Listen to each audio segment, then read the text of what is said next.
The Wild are going to be taking on the Maple Leafs. And I'm showing the Maple Leafs here at $1.70. Call it $1.65 right now. Looks like a little bit of move on the Wild here. The total 6.5, juiced to the under. Samsonov is definitely going to be in goal here tonight. Not sure on Gustafson just yet, but Samsonov certainly had a wild night in his opener, didn't he? Uh, 5 goals allowed on 24 shots in that game against Montreal, but they still were able to get the 6-5 win over my Habs.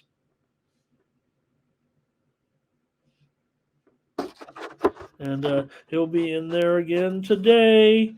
Last season against the Wild, Toronto won with Samsonov in net 2-1. And he had 24 saves in that one. So Wild, they're not too strong. We know that offensively, especially when they go on the road. Huh?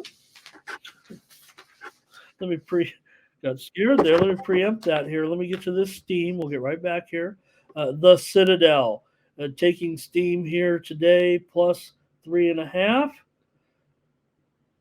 The Citadel is taking on VMI. It should be interesting to know. You should be interested to note that the Citadel is 0-5, and the Sharps are hitting them right now at plus points. Now VMI is just 2-3, but they opened 2.5, went up to a 3.5 here, and that's where the Sharps decided to come in and take the Citadel. Winless Citadel is getting hit hard.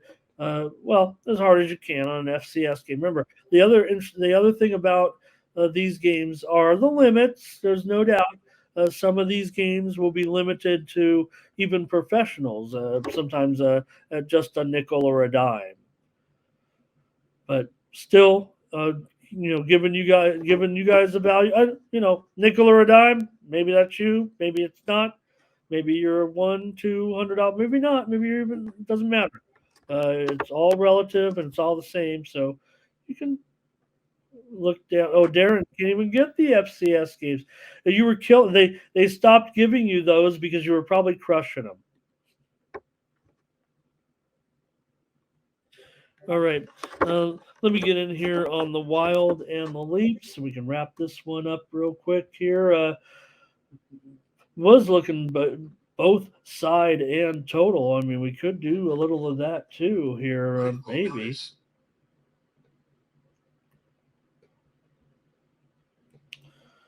All right.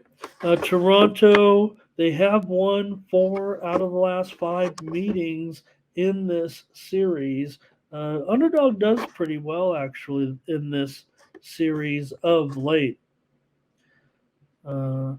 Toronto, interesting note dating back to last season, they have not covered the puck line in 10 straight games when they are favored, and they're coming off of a win. So hasn't been a good spot for Toronto getting a multi-goal victory in when coming off of a win.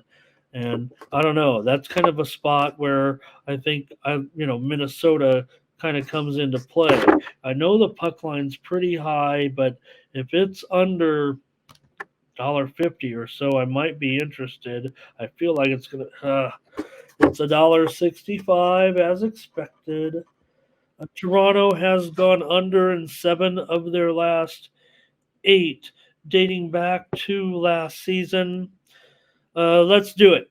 Okay, let me clarify this. I like the under better, and that would be the closest to qualify for a premium in this game. It's borderline. Like I said, this is going to be a huge card. I like the hockey. It's day 4 or 5, whatever it is. Let's go with Minnesota on the puck line as my free play. And then as my video play. Minnesota Toronto under as our freemium play a little bit here. We're going 2 plays on this one here tonight. Panger just arrived. He says, Calgary or Pittsburgh? Oh boy, Panger, you got me there. I didn't give out the side, brother. I'm sorry. And if I did, it'd be a disservice. I just didn't like it. I gave out the under. Darren's on the under in the Wild game, and he says he'll probably bet the under in every Wild game. Well, especially if going up against Toronto, that's been totally going under, dating back to the playoffs last year, I think.